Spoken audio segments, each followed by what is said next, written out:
Hey everybody, how you doing? Well, that's good. Welcome to PHLY Flyers, and today I get to have one of the all-time great moments of my career. Quite honestly, I get to sit down with one of the stars of one of my favorite movies, an original Hanson brother, Dave Hanson, joining us today. You might know him as Jack. Dave Hanson, how are you today, my friend? I'm doing great.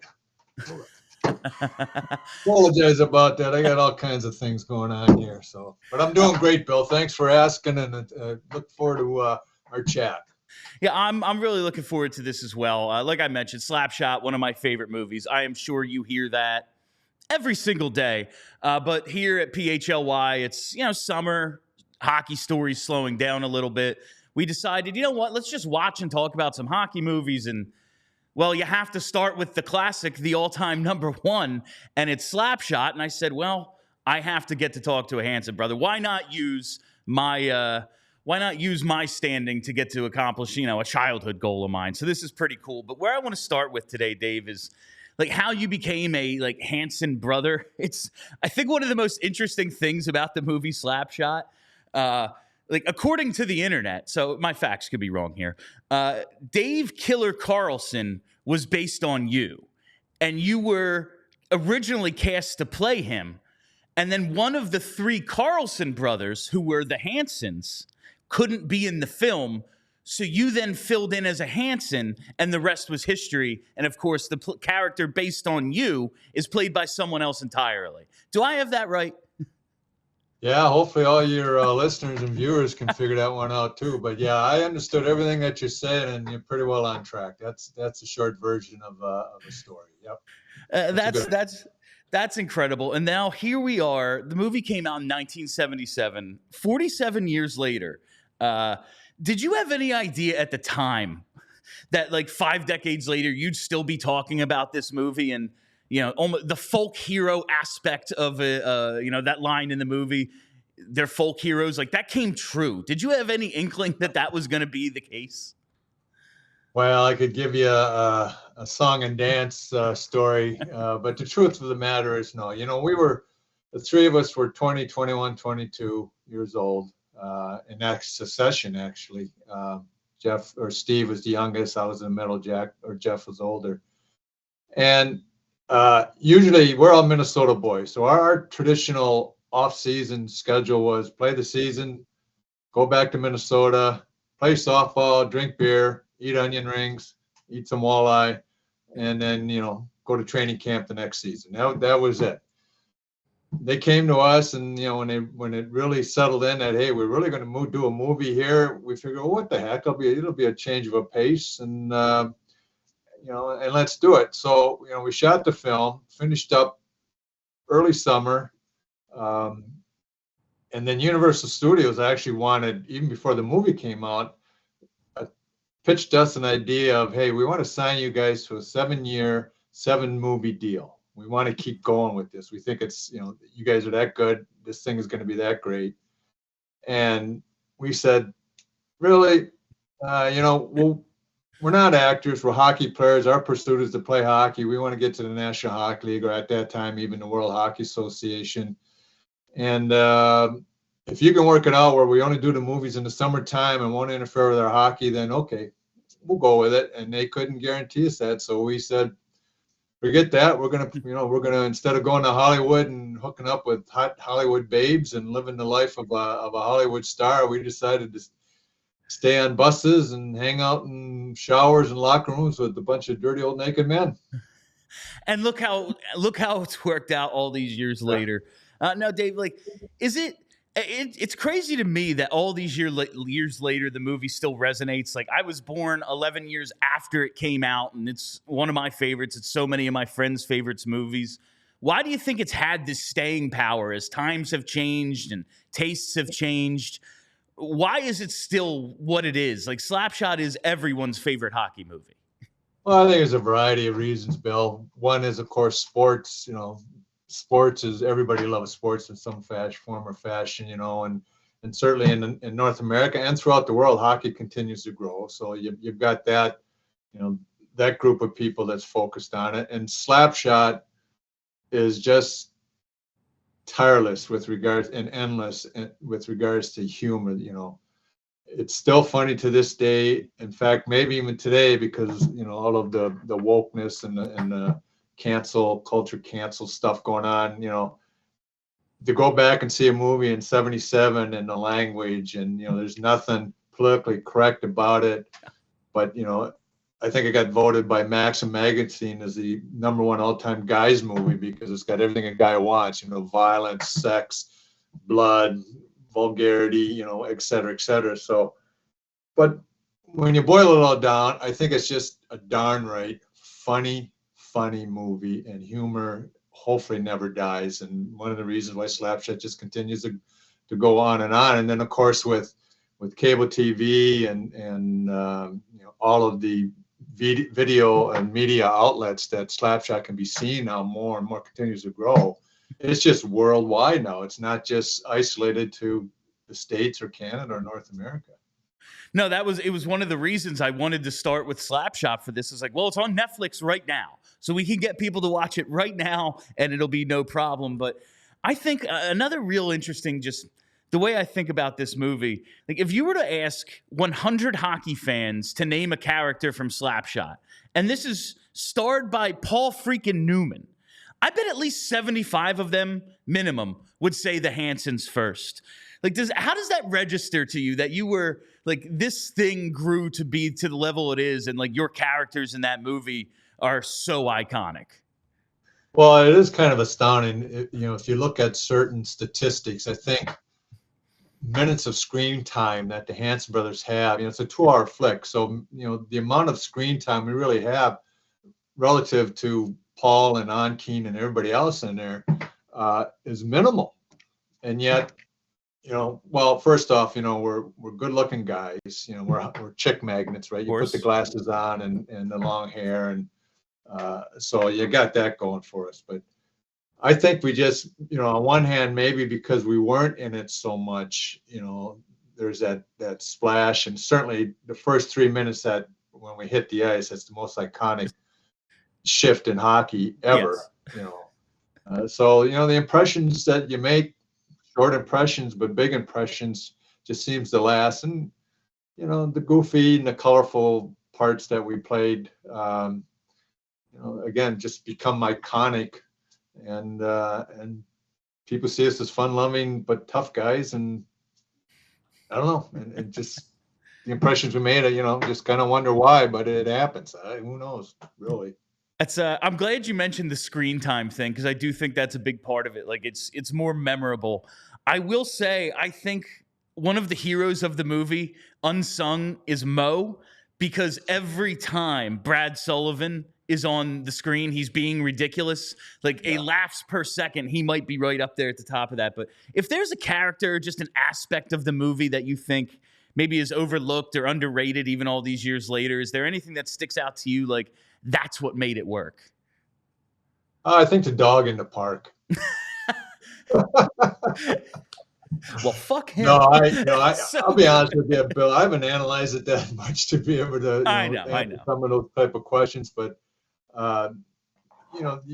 if you really look at it, everybody in that film, on the Chiefs team is a character of some sort. I mean, they to the point of even the guys that don't have word, don't say anything. You got, I forget his name in the movie, but Johnny Tetra, who takes his teeth out.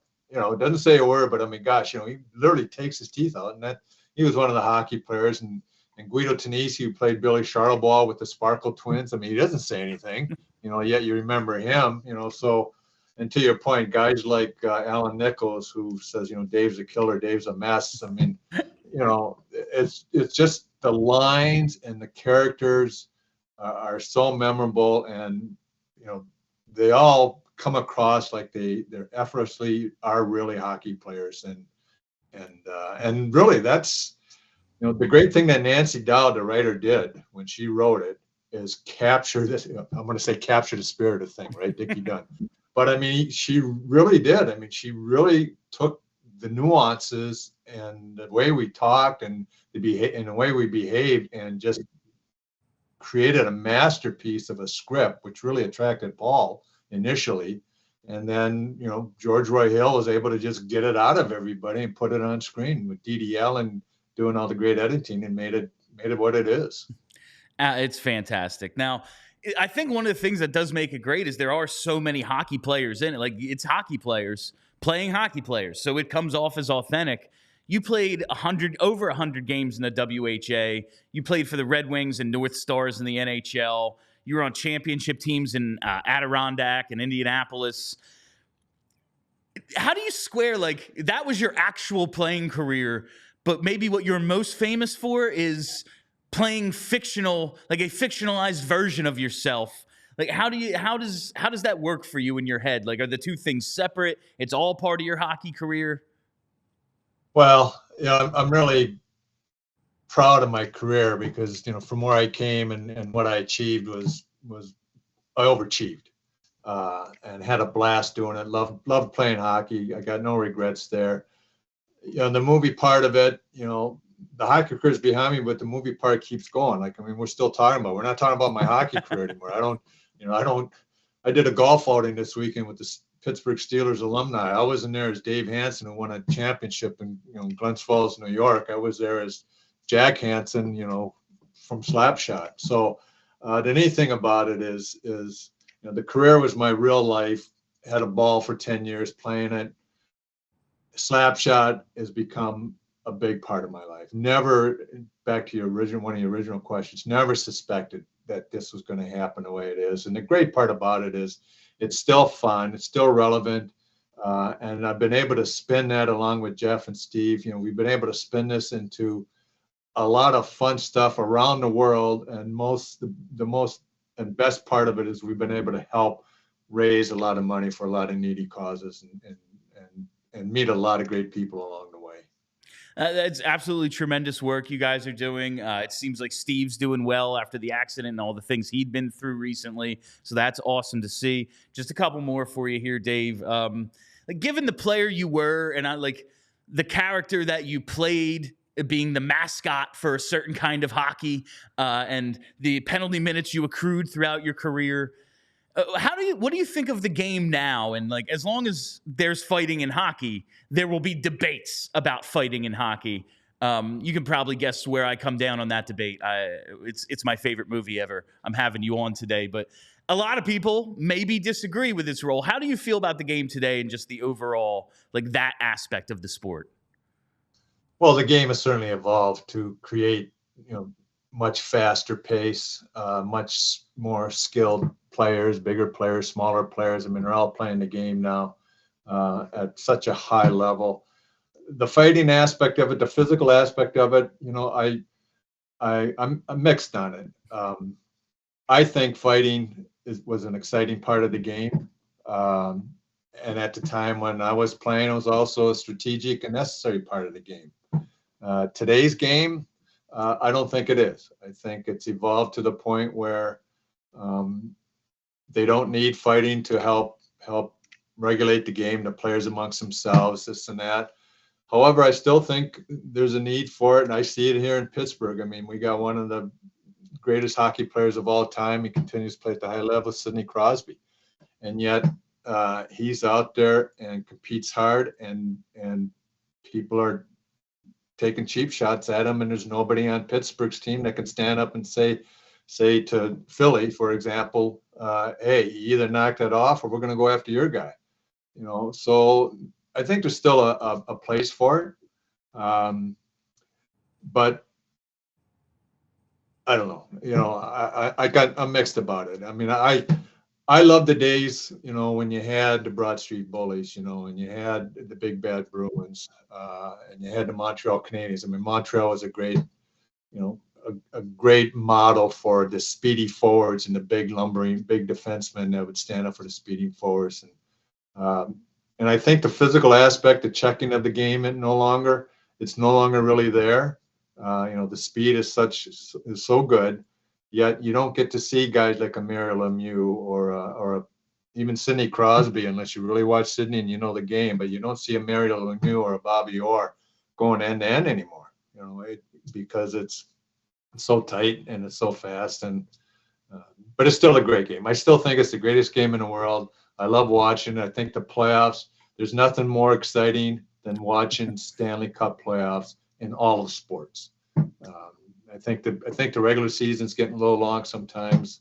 And I think if they come back to that, they might get the intensity level up, but it's still a great game to watch. And there's incredible players that are still playing the game. That first shift of every first round playoff game is the absolute best. Just, you've never seen guys more jacked up than that.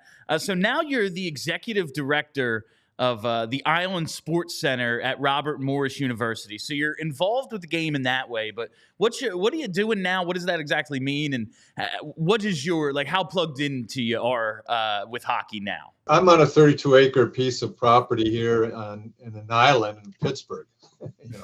We're surrounded by the Allegheny River waters, and I manage this for Robert Morris University. They've got 2 NCAA teams, Division I teams, the men's and the women that compete in the AHA. And then we got other NCAA programs here, lacrosse, softball, golf, track and field. But we also have a facility that caters to and accommodates youthful, recreational, amateur hockey, as well as other sports. So I'm living it day to day. Love it.